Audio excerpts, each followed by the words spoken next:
नमस्कार बच्चों, आज इस वीडियो में हम बात करेंगे पर्यावरण अध्ययन कक्षा 2 प्लांट्स अराउंड अस यानी कि हमारे आसपास के पौधे। देखिए बच्चों, इस चित्र में आप देख पा रहे हैं कि एक परिवार अपने बागीचे या गार्डन में बैठकर खाना खा रहा है। इनके आसपास अलग अलग तरह के पौधे या पेड़ लगे हुए हैं। तो बच्चों, हमारे चारों ओर विभिन्न प्रकार के पौधे होते हैं, जैसे कि पेड़ या छोटे झाड़।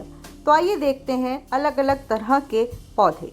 सबसे पहले आते हैं वृक्ष या पेड़। ये बड़े पौधे होते हैं, इनका तना मोटा होता है। पेड़ बहुत वर्षों तक जीवित रहता है।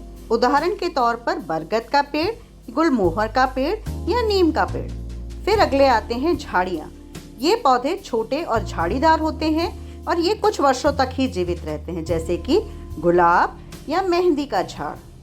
फिर बच्चों, अगले पौधे होते हैं जड़ी बूटियां या शाक सब्जी। ये बहुत ही छोटे पौधे होते हैं। इनके तने मुलायम और हरे रंग के होते हैं। वे थोड़े समय के लिए ही जीते हैं। उदाहरण पालक या पुदीने का पौधा। फिर आते हैं ऊपर चढ़ने वाली बेल। ये पौधे बहुत कमज़ोर होते हैं। ये अपने आप सीधे खड़े नहीं हो सकते। इन्हें सहारा देने के लिए पौधे दीवार, रस्सियां या कृत्रिम छतों का प्रयोग करते हैं। उदाहरण मटर या मनी प्लांट के पौधे। फिर आते हैं सबसे कमज़ोर पौधे, जो कि हैं लताएं। ये सिर्फ ज़मीन पर ही फैलते हैं, जैसे कि सीताफल की बेल या तरबूज की बेल। इन्हें हम बेल भी बोलते हैं और ये पूरे ज़मीन के ऊपर फैले होते हैं। बच्चों, आगे बात करते हैं हम पौधों के भाग की। इस चित्र में आप देख रहे होंगे अलग अलग भाग दर्शाए गए हैं। तो आइए अब इन्हीं भागों पर चर्चा करते हैं। सबसे पहले आता है जड़। पौधे का यह भाग जमीन के नीचे उगता है और इसे सहारा देता है। यह पौधे के लिए मिट्टी से पानी और खनिज लेता है। तो आप देख रहे होंगे अलग अलग तरह की जड़ दिखाई गई है। फिर आता है तना। पौधे का यह भाग जमीन के ऊपर उगता है। यह पानी और खनिजों को पौधे के सभी भागों में लेकर जाता है। फिर है पत्ता। यह चपटा हरा भाग है जो पौधे के लिए भोजन बनाता है। बच्चों, आप सब ने अलग अलग तरह के पत्ते तो जरूर देखे होंगे अपने आसपास। हर पेड़ का पत्ता अलग तरह का, अलग शेप का होता है। फिर आते हैं फूल। ये तो बड़े ही सुंदर लगते हैं। यह पौधे का वह भाग है जो फल देता है। वह पौधे की सुंदरता को बढ़ाता है। तो आप चित्र में देख रहे होंगे अलग अलग तरह के फूल हैं और सब्जी भी। फिर है फल। पौधे के इस भाग के अंदर बीज होता है। तो ये जब हम फल खाते हैं तो अंदर से बीज निकलते हैं ना।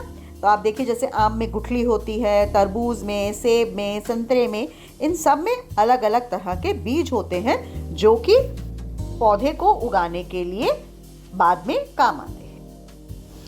अब बात करते हैं पर्यावरण में पौधों की भूमिका के बारे में।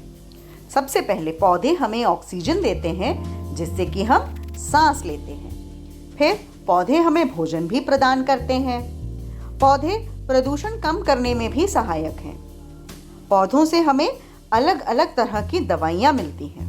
पौधे पक्षियों और जानवरों को आश्रय प्रदान करते हैं। आपने देखा है ना, किस तरह से अलग अलग पंछी पौधों के ऊपर या पेड़ों के ऊपर अपने घोंसले बनाते हैं। पौधे वातावरण के तापमान को नियंत्रित करने में भी मदद करते हैं। तो बच्चों, आपने देखा ही होगा कि जहाँ पर बहुत सारे पौधे लगे होते हैं, जैसे कि जंगल में या बाग में, हमेशा आपको ठंडी हवा मिलेगी, क्योंकि पौधे हमारे को ऑक्सीजन देते हैं और वो हवा को साफ करने में भी हमारी मदद करते हैं। तो आइए अब देखते हैं कि हमने इस वीडियो में क्या क्या देखा। तो सबसे पहले हमारे सामने हैं पौधों के अलग अलग भाग: पत्ता, फूल, फल, तना और जड़। अब आते हैं अलग अलग पौधों के प्रकार, जैसे कि पेड़ या ये गुलाब का झाड़ या गुलाब का पौधा। उसके बाद है ये पालक, जो कि है एक छोटा पौधा। और फिर है बेल, यानी कि तरबूज की बेल, जो कि इतनी कमज़ोर होती है कि वो सिर्फ ज़मीन पर ही चलती है। तो बच्चों, आपको इस वीडियो में बताई गई जानकारी कैसी लगी, ये ज़रूर बताइएगा। और आशा करती हूँ कि आप इस जानकारी को अपने साथियों के साथ व अपने अध्यापक या अध्यापिका के साथ ज़रूर साझा करेंगे। तो बाय बाय, मिलते हैं अगले वीडियो में। Thank you.